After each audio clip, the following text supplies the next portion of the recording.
Hey there, my name is Bernadette Smith, and I'm a keynote speaker and writer. My pronouns are she and her. Welcome to 5 Things in 15 Minutes, my weekly show where I bring good vibes to DEI. That is good vibes to diversity, equity, and inclusion with a little dash of corporate social responsibility. What I have found is that there are lots of news stories about what's going wrong in the world and lots of negative data. But there are also a lot of things going right. That's what I like to focus on. I search for stories that we can be inspired by and learn from. My hope is to inspire you to experiment with these actions and policies to help you build a more inclusive world. In this week's episode, I'm joined by Anna DeShawn, she, her, founder and podcaster E3 Radio and The Qube. This week, we're talking about Tokyo's big bet on work life balance with a 4-day work week, how Lego is building inclusion one brick at a time, the Vatican's rainbow-hued welcome during Holy Year, and more. Let's get started. Welcome to the show, Anna. Thank you so much for joining. Thank you so much for having me. I have watched this before, so it's good to be a part. Awesome. Thank you. Well, please tell folks a little bit about yourself and what you're up to with The Qube and E3 Radio. For sure. I'm Anna DeShawn. Pronouns, anything respectful is amazing. I'm a social entrepreneur. I'm a community organizer. I'm a storyteller. And I am passionate about telling stories of the most underestimated amongst us. LGBTQ stories, those of folks of color, those of women and non-binary individuals who don't often get heard, get politicized, but their stories aren't heard. And I do believe storytelling is a window into all of our humanities. And so I think it's just a beautiful way for us to make the world a little bit smaller. And so I'm deeply passionate about that. I love it. You also host a storytelling open night in Chicago as well. You've been inducted into the Chicago LGBTQ Hall of Fame. Like you are a local legend around here, Anna. That's still very bizarre to hear. Appreciate it, part of that. It is still very bizarre, but grateful for the entire journey. Right, I feel like I have so much life to live. It's very bizarre about the Hall of Fame and being 41. So it's I feel like I've got a whole journey 2, 3, 4 left in me, and Yeah, I hope that I continue to make the community proud here in Chicago by telling our absolutely. stories. Yeah. Absolutely. So let's, you kind of inspired my introduction to this week's 5 things when, it was sort of, I just had a birthday last week. I was reflecting on my birthday and sort of what I was impacted by the most this year personally, which was just letting more love into my life, that I'm capable of giving, that I'm capable of receiving, focusing more on my relationships, my family, chosen and otherwise. And, you wrote recently about family as you unveiled your merch line. And I wanted to, it's a term that you use a lot. So I just wanted to hear your sort of take on family and what does that mean and what does it mean now, especially? Yeah, to me, family means I get you and I got you. Mm-hmm. We may not get along. Like, family is real, right? Family is complicated. It's beautiful. Maybe you see each other 2, 3 times a year. Maybe you haven't talked in a decade, okay? But when things go down or things hit the fan, things are not going right. The family comes together despite all of those things, despite any differences we may have, because I get you and I got you. This, I believe, is exactly where the LGBTQ community is right now, especially as it pertains to our trans siblings out here in the world. Things are not right. Right. Yeah. And it's somebody who is living at the intersections of so many of these identities that are continued to be politicized and demonized out here in the world. Things are not going right. And for us to continue to act as if though they are is problematic. And so Mm-hmm. for me, family, when I into a story or intro my podcast or my work with that, it is me saying and setting the stage. Like, we all here because we get each other and we got each other. And I just feel like it helps to level set where we what we about to do right here. Yeah, that makes sense. I love that. And people respond to it. I think people associate you with that now, right? And I Yeah. think it's what we need. We need family, we need togetherness, and we need your in the work in your intro, you were talking about stories, and I think that stories are where it's at. I'm currently taking a stand up class for women, and it's really fun just playing with my stories, right? And hearing the response to my stories. And I'm a speaker, so the stories that I tell matter as well. So I think that stories are how we build empathy, and how we can really create meaningful change. Can you talk a little bit about some of the stories you tell and some of the why behind the stories you tell in your work? Absolutely. I love to talk about my work. We can be here all day, Bernadette. But seriously, I have two media companies. So E3 Radio is the baby. She is the foundation of it all. Started her in 2009 to amplify LGBTQ stories that were happening around Chicago. Because I just didn't feel like anybody was covering it in the way in which I wanted to cover it. And that is on the radio. And so we did, and we started telling those stories. It's evolved, it's been lots of things. Today, we show up in the world as an online radio station. We play queer artists all day long, quite literally. And then we have the Queer News Podcast, which is the podcast that I host. It's an award-winning podcast, and I share 3 to 4 queer news stories that I think you should know about that need to be amplified. And it really brings me great joy because, to your point, and because of and what you're doing, right? These good news stories do not get the attention they deserve. Bad news Right. travels fast. Right. It don't take nothing for some drama to make its way around the internet. And I think that's very easy to do. But I think it's harder to tell the good things Yeah. and to have people empathize with issues that maybe don't directly affect them, but do affect humanity, does affect culture, may affect somebody that they love, right? But they just don't know about it. And I think there's no better time, or maybe even there's no more important time than right now to be informed if you are one of the populations in which uh, Trump is going to go after. Like you need to be informed about what's happening in and around you. This is not a time to be disconnected. So that's one set of stories. And then the other side is that I really love podcasting. I think it's a beautiful way to tell stories. And I think it's a beautiful way to connect with your people.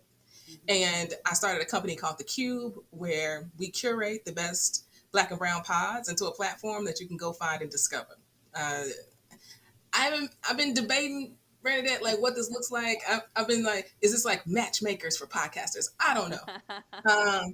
Let's match you up with your best next favorite podcast. Not sure, but I want people to be able to discover these podcasts and this content that's out here in the world that literally they cannot find. Yeah, I love that. And you're fundraising for the Qube, is that right? I'm always fundraising. Pick a link, any link.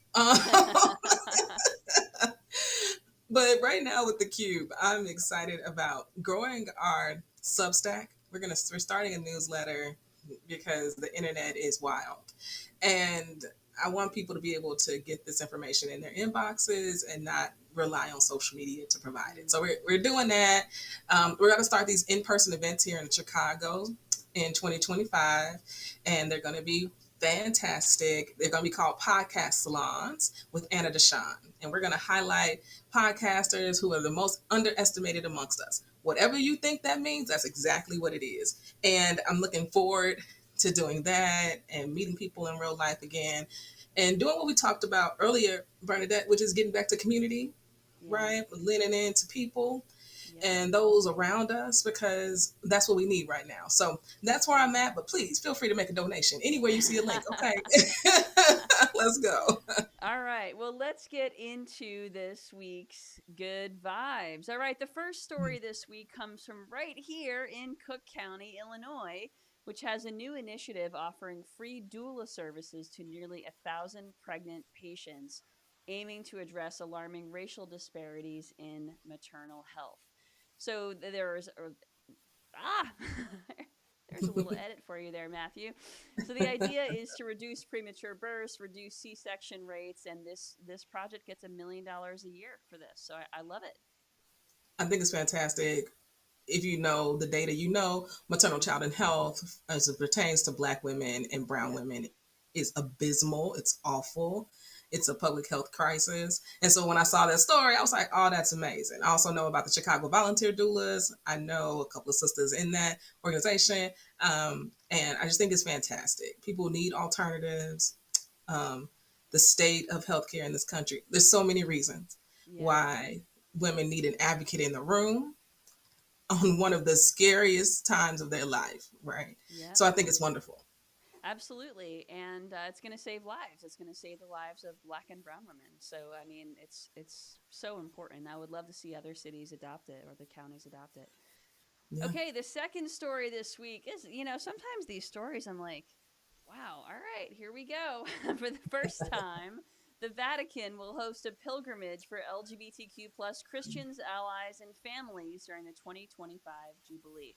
I went to Catholic school for most of my childhood, so that's why I'm sort of mind blown.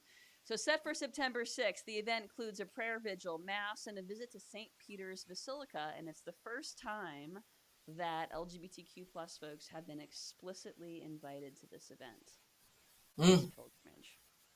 I think it's something. I mean, it's tough. This Pope is tough. I'm not Catholic. I grew up Lutheran. We kind of like cousins. Okay.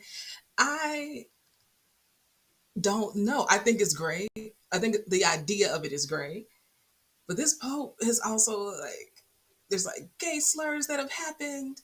And then all of a sudden he's like, y'all are welcome here. I will bless y'all, but y'all can't get married, but I'll bless you, which was like another step forward. I feel like I'm playing seesaw Yep. with this Pope.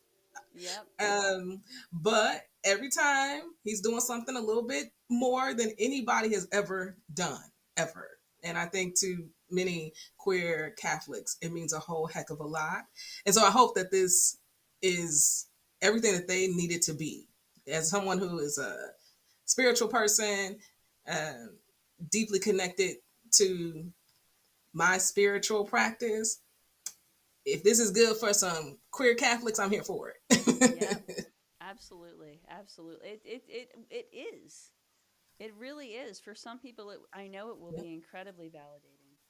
Yeah. Okay, the third story this week comes from Lego, which is breaking barriers with new characters wearing the Hidden Disabilities Sunflower Lanyard, an international symbol for non-apparent disabilities.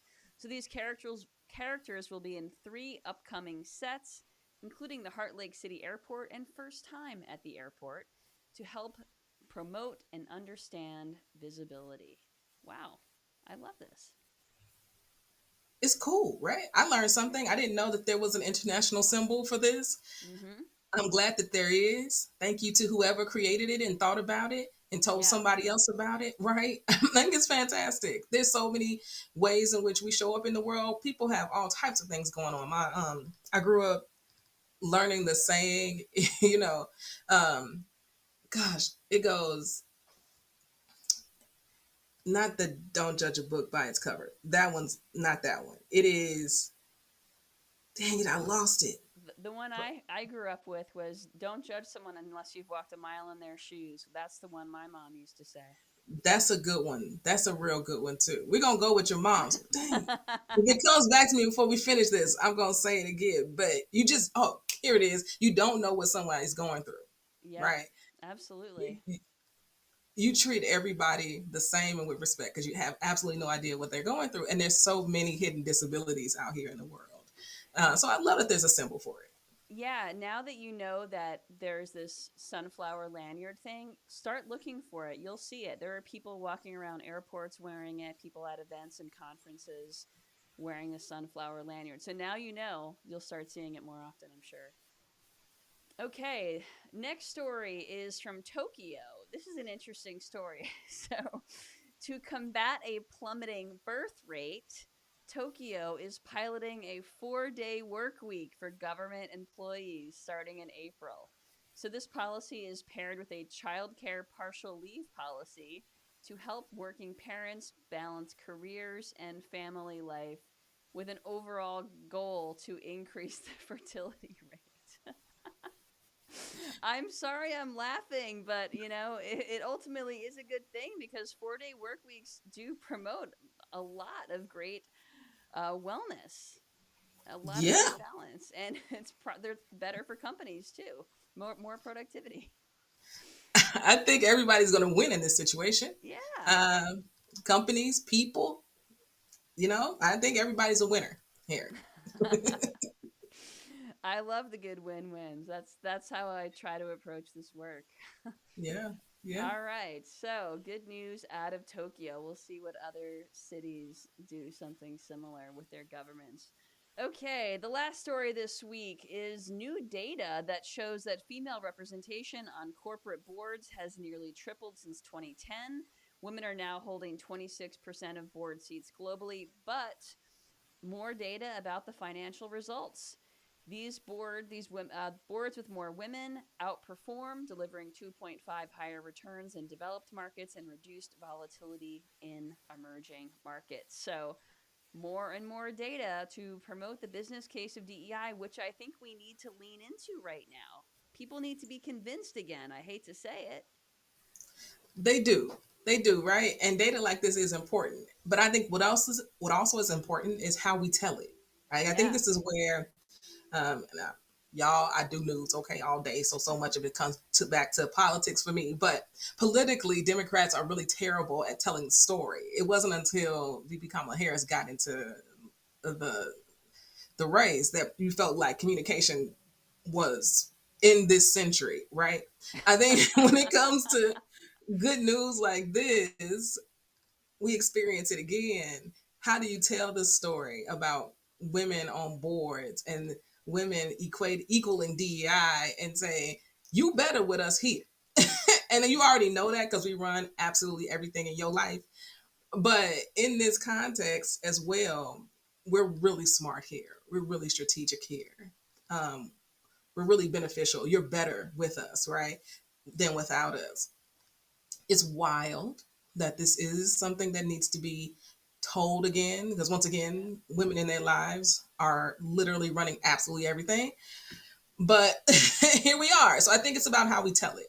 I Yep. think we're entering a time, and we've been in a time, but seriously, marketers and storytellers are the most valuable people amongst us because we need to be able to tell people that and be proud about it, right? And find and tell it in such a way that can actually reach people. That's what we need to be doing. Reaching the people who you haven't reached or the unreachable. Yeah. Yeah. Absolutely. And people, I think we need to get influential people to understand how to tell their own stories. I have a workshop for that, by the way. I mean, All right. It's been great having you on the show, Anna. Thank you so much for joining me today. Let's get into this week's good vibes to go. I'll share my good vibe to go, and then I'll invite you to share yours. Okay, okay. so this week's my good vibe to go is I'm buying some holiday gifts from Free From, which is a social enterprise where 100% of every purchase helps survivors of gender-based violence build wealth, safety, and power through handcrafted products. So I just learned about this organization, and it's really about um, gender-based violence as an income, as an economic issue. And so this company, or this nonprofit, is helping folks get back on their feet financially as they Look, escape gender-based violence. yeah. And your good vibe to go, Anna? I mean, you can't get more feel good vibe than that. My good vibe to go is that we just launched our merch store, and Ooh. you mentioned family, and that is our number one seller. So if family means something to you, visit our store. We actually have a sweatshirt that says "Tell Your Story." So if that resonates with you, and it's our limited edition for December. It's going to be gone in 13, 15. I don't know, it's gonna be gone soon. So get it today and use a discount code. Yeah, it's out. Use a discount code. Let me give one second. We're gonna edit this together. I'm gonna make it up right now. 5 things. It'll be Five 10. things. 5 things. That's the discount code. It's Number five five things. things. Okay. That's it. We'll Five put things, you that in the get show 5% notes. off. Okay, believe me, it's worth it. I'll have to tell So Heather get one of those sweatshirts for my stocking. yeah, exactly. You feel me? That's what I'm talking about. Yep. So yeah, visit queermedia.myshopify.com. Actually, hmm, yeah, do that. Okay. Queermedia.shop queermedia.myshopify.com. Do that Okay. and yeah. And visit our So website, 5 things. eqradio.fm. All right, we'll make sure that gets all put in the show notes. Thanks, Anna. How can folks get in touch with you? Oh, follow me at Anna DeShawn at your favorite, social media network. And you can find me AnnaDeShawn.com, E3 Radio The Qube. I'm everywhere. You sure are, and I really enjoyed your coverage of the DNC. So good stuff. Anna is a great producer. Follow what they're up to, and thank you so much for being on the show. Folks, if you don't already get the Five Things newsletter, you can subscribe at fivethingsdei.com. Have a great week.